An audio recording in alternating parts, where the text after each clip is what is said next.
Par contre, je suis sûre que t'as peur des chenilles à poil. Hein? Si, ça peut te faire plein de boutons. Je te rappelle, ça peut te faire plein de boutons. Donc allez pas.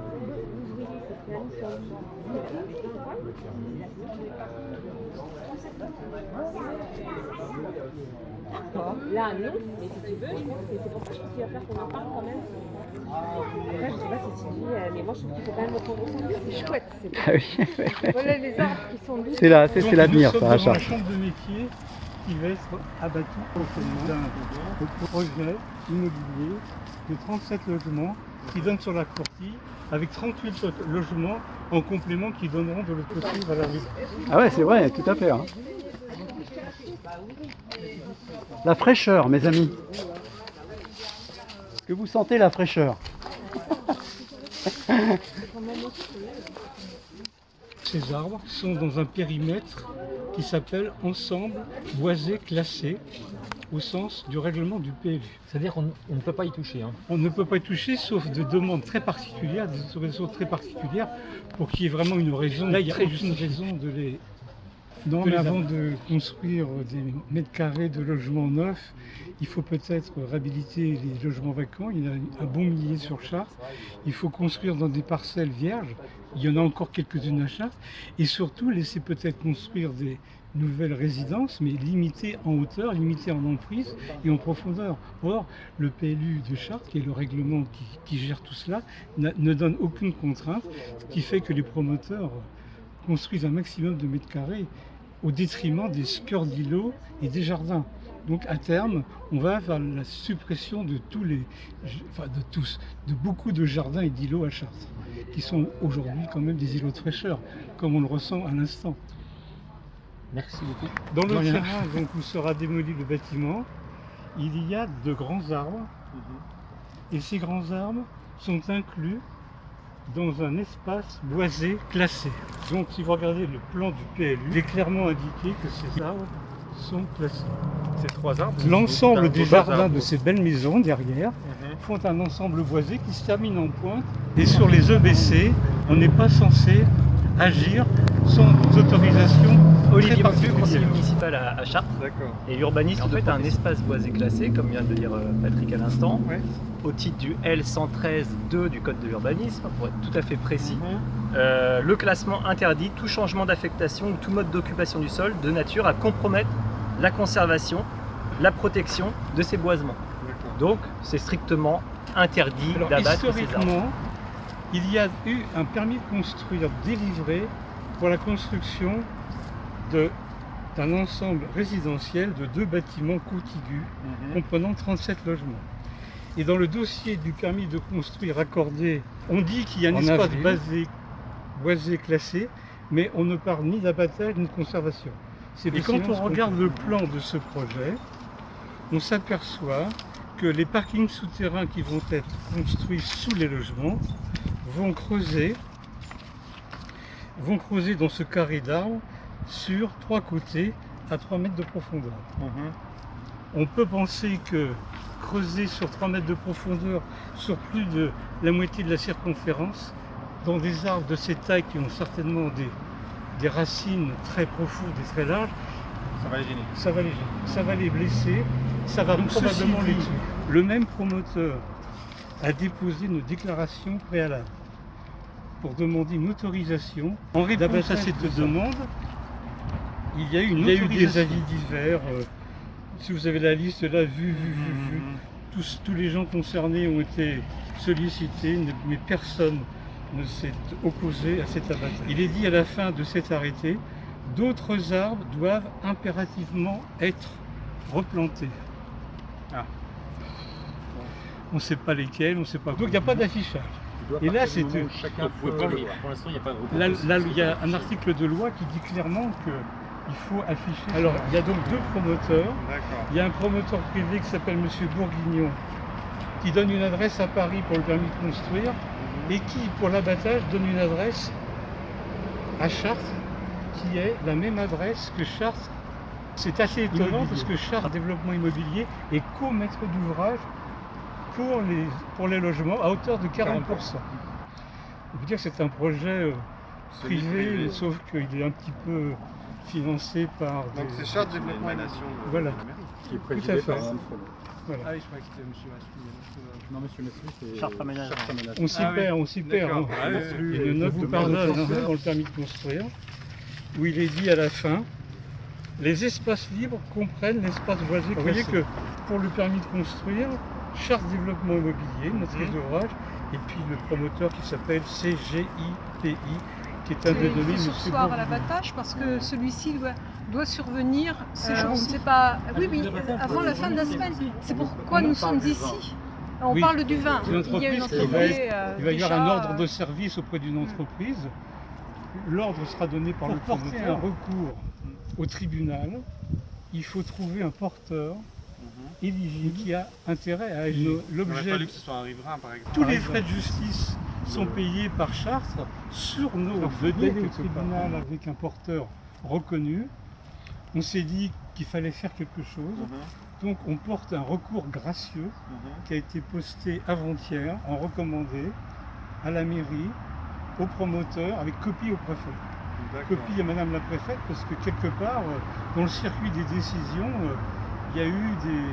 Donc ça a été posté avant-hier, donc reçu mardi, aujourd'hui. quoi. Reçu Ah, aujourd'hui, reçu 3 jours.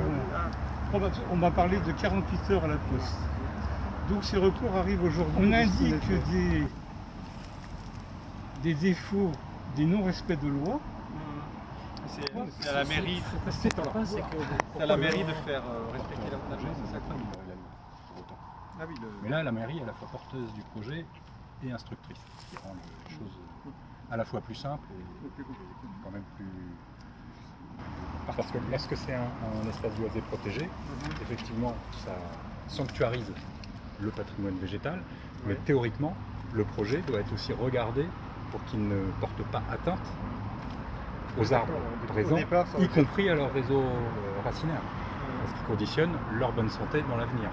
Et ce qui est étonnant, c'est que normalement, y compris pour un promoteur qui serait, on va dire, éclairé, admettons que ça existe, ces arbres-là doivent faire partie justement d'une valeur ajoutée au site. Et on pourrait imaginer qu'en reculant la façade de 4 ou 5 mètres, pour préserver ce patrimoine-là, en même temps, c'est des climatiseurs gratuits, naturels, qu'ils offrent à toutes les personnes qui vont habiter en face de ces arbres. Ce sont de l'ombrage pour l'été, puisque ce sont des feuillus, de la lumière quand même l'hiver, c'est la présence d'oiseaux, c'est de nids, d'écureuils, etc. Enfin, c'est la vie, quoi. C'est vrai que nous savons maintenant avec certitude que se défaire des arbres, c'est vraiment se condamner à une mort effrayante, à la perte du vivant. Donc là, maintenant, ce qui était jusqu'à présent un abus, ça devient véritablement un crime. Et c'est contre ça que, depuis que nous avons découvert cette affaire, nous estimons de notre devoir de le dénoncer. Tu parles de haut standing. Le haut standing, c'est uniquement le prix de vente. En C'est ça. réalité, le Uniquement. bâti, lui, il n'est pas du tout de haut standing. Oui. Pour avoir vu d'ailleurs les projets, par exemple, les derniers niveaux ne bénéficient pas de protection solaire, plein sud, donc ce sera invivable. Et le haut standing, une ville de haut standing, c'est une ville qui garde ses arbres et qui en plante d'autres. Le standing, ce qui sera recherché, ce qui aura de la valeur, désormais, c'est de maintenir vivables, habitables, des espaces qu'on assèche, qu'on désertifie, parce qu'on oublie qu'on a besoin de toutes les autres formes de vivant pour se maintenir en Mais à bonne santé. terme, pour sauver ces arbres, il faudrait modifier le permis de construire. C'est-à-dire que le bâtiment qui est construit très près devrait reculer de 3, 4 ou 5 mètres. Donc il y aurait un projet à refaire. Et j'imagine que le promoteur, il n'a pas du tout envie de refaire ses plans et qu'il va laisser pourrir la situation. Il change son projet. On peut rêver Le peut-être. PLU aujourd'hui autorise d'artificialiser totalement. C'est ça, rend les sols complètement imperméables, de les rendre, faire mourir tout simplement. Donc le vivant, la végétation n'a plus droit au chapitre, même lorsqu'il y a des espaces qui sont normalement sanctuarisés. Et et le qui- PLU, donc le plan local d'urbanisme, ce sont les mêmes équipes, hein, Jean-Pierre Gorge, Karine Dorange, adjointe à l'urbanisme, etc., de l'ancienne équipe municipale. Ce sont les mêmes qui sont au pouvoir aujourd'hui, qui ont voté ce PLU en 2016 et qui s'appliquent depuis 2016 avec effectivement l'absence de préservation de la pleine terre et qui sont un gage de respect du vivant et du patrimoine arboré qui... Ils ne respectent même pas à l'instruction de demande d'autorisation des règles qu'ils ont eux-mêmes inscrites dedans. C'est-à-dire qu'il y a des trames vertes, ce qu'on appelle des OAP aussi, qui décrivent des périmètres où le végétal doit rester prédominant. Et on l'a vu très récemment derrière l'ancienne clinique Banco, où une trentaine d'arbres de OG ont été abattus pour une nouvelle résidence. Et pourtant, ces arbres-là étaient dans un périmètre identifié par eux-mêmes comme devant rester vivants, parce que les trames vertes, c'est autant de refuges pour la biodiversité, pour les oiseaux nicheurs, etc., qui leur permettent de circuler dans des secteurs habités, denses. Donc il faut les préserver. Le parc André Gagnon, même chose, à partir du moment où on y a mis un accrobranche, ce sont des habitats qui disparaissent. Il n'y a pas de cohabitation entre une activité de loisir et des oiseaux nicheurs, ça n'existe pas. Donc, et la reproduction, et la prédation, et le repos, tout ça. Bon, donc et symboliquement, on est à côté du muséum d'histoire naturelle fermé depuis tant d'années. Tout ça démontre à quel point, ici, à Chartres, il y a un mépris pour tout ce qui n'est pas sous la maîtrise de l'homme, de la technique, du béton et du profit par extension. Ou alors c'est le point de départ. On tient la liste complète de tous les permis de construire sur Chartres. J'en suis à 30 dossiers. Il y a plus de 1000 appartements autorisés ou programmés. Et très peu de maisons, qui sont pourtant très demandées sur Chartres. Si tous ces projets se font avec tous ceux qui se font à Lucé et à Luisan en ce moment, nous pensons qu'il va y avoir pléthore d'appartements. La population baisse à Chartres. À Chartres même, oui. Il faudrait s'occuper des logements vacants, déjà. Il faudrait construire dans les terrains qu'on appelle des friches, des terrains libres, où là, ça gêne personne, avant de construire des nouveaux immeubles qui sont surtout des promoteurs immobiliers privés, parce qu'on ne fait pas de logement social à Chartres en ce moment. Donc en ce moment c'est le tapis rouge. Peut-être aller voir du côté de certaines villes qui ont déjà bien avancé le dossier. Ouais. Grenoble par exemple, bon, c'est une grande ville, mais il y en a sans doute d'autres, je sais pas, tu as peut-être des exemples à donner de villes qui pourraient être des références sur des projets d'urbanisme. Les solutions existent déjà et des villes en effet oui, les ont déjà bien avancé. Ouais. Donc il n'y a même pas à inventer, certains l'ont Oui, déjà. Si on parle de pénurie, vous prenez le quartier de Bel Air, vous avez les 2 tiers des logements, des maisons ouvrières qui sont vides, qui sont murées, pour ne pas dire les 3 quarts, en attendant qu'il n'y ait plus personne pour tout mettre par terre. Dans le nord, à Tourcoing, on a su, avec les habitants, surélever toutes ces maisons-là pour les faire évoluer, pour les rendre plus confortables, moins dispendieuses en énergie, et on l'a fait avec les habitants. Et on n'a pas transformé la population pour la rendre conforme à un modèle de population, un modèle de gens qui peuvent acheter des appartements à 4 000 € le mètre carré. On n'est pas contre la construction de logements, mais sur une parcelle donnée, il pourrait y avoir des contraintes, des limitations de hauteur, d'emprise, pour que ça s'insère dans un tissu d'un logement, on n'a plus de patrimoine arboré, on n'a plus de sol vivant, on habite dans le désert. Et on ne conçoit pas les appartements comme de l'habitat Mais pour en revenir aux arbres, il faut savoir qu'un arbre mature qui a plus de 50 ans, l'été, évapore 450 litres d'eau. Donc aujourd'hui en ville, par jour, c'est vraiment précieux et c'est pour ça qu'il faut vraiment conserver nos arbres, parce que même si on replante des arbres aujourd'hui, c'est des gens qui seront jeunes et dans 50 ans, ça sera trop tard en fait.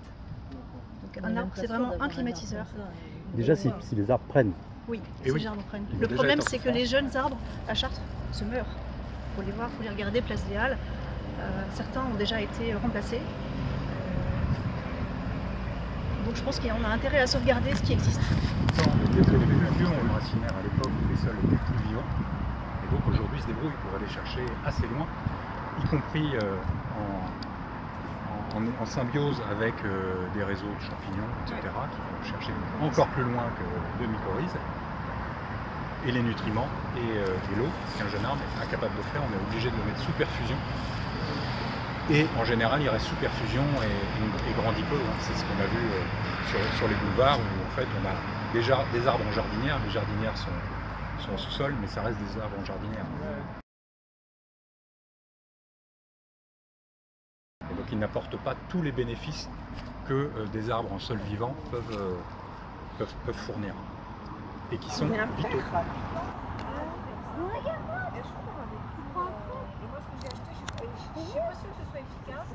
Du coup, qu'est-ce que tu as prévu C'est pas une option pour faire joli, ça va devenir la condition sine qua non de l'habitabilité. Dès aujourd'hui, enfin nous, dès qu'on a été élu, on a demandé tout de suite à ce que le PLU soit révisé. D'ailleurs, c'est dans notre programme, la révision du PLU, pour justement protéger tous ces cœurs d'îlots avec davantage d'outils, comme le font toutes les villes aujourd'hui. Justement pour lutter contre la promotion immobilière excessive, comme on peut le voir ici. Donc on l'a demandé tout de suite, c'est une décision de la majorité. Hein.